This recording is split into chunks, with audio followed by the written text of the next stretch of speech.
దశాబ్దాలుగా పెండింగ్ లో ఉన్న అయోధ్య రామ మందిర కేసుపై ఇవాళ సుప్రీంకోర్టు విచారణ జరపనుంది. ఈ మేరకు వాదనలు వినేందుకు ప్రధాన న్యాయమూర్తి జస్టిస్ రంజన్ గొగోయ్ నేతృత్వంలో 5 న్యాయమూర్తులతో కూడిన ప్రత్యేక ధర్మాసనాన్ని ఏర్పాటు చేసింది. కాగా ఈ ధర్మాసనంలోని మరో 4 న్యాయమూర్తులు justice SA Bobde, justice NV Ramana, justice Lalit, justice DY చంద్రచూడ్లు ఉన్నారు. ధర్మాసనంలోని సభ్యులతో జస్టిస్ ఎన్వి రమణ తెలుగువాడు కావడం విశేషం.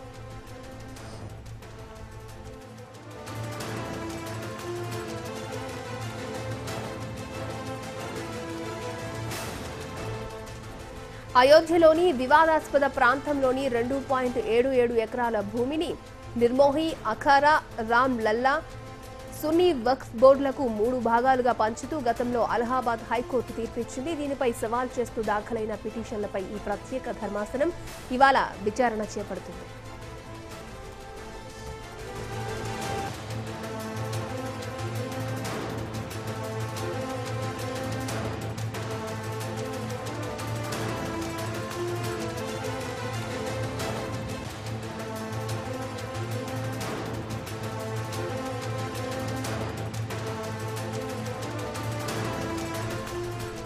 దశాబ్దాలుగా పెండింగ్ లో ఉన్న అయోధ్య రామ మందిర కేసుపై ఇవాళ సుప్రీంకోర్టు విచారణ జరపనుంది. ఈ మేరకు వాదనలు వినేందుకు ప్రధాన న్యాయమూర్తి జస్టిస్ రంజన్ గొగోయ్ నేతృత్వంలో 5 న్యాయమూర్తులతో కూడిన ప్రత్యేక ధర్మాసనాన్ని ఏర్పాటు చేసింది. కాగా ఈ ధర్మాసనంలోని మరో 4 న్యాయమూర్తులు justice SA Bobde, justice NV Ramana, justice Lalit, justice DY చంద్రచూడ్లు ఉన్నారు. ఇక ధర్మాసనంలోని సభ్యులలో జస్టిస్ ఎన్వి రమణ తెలుగువాడు కావడం విశేషం.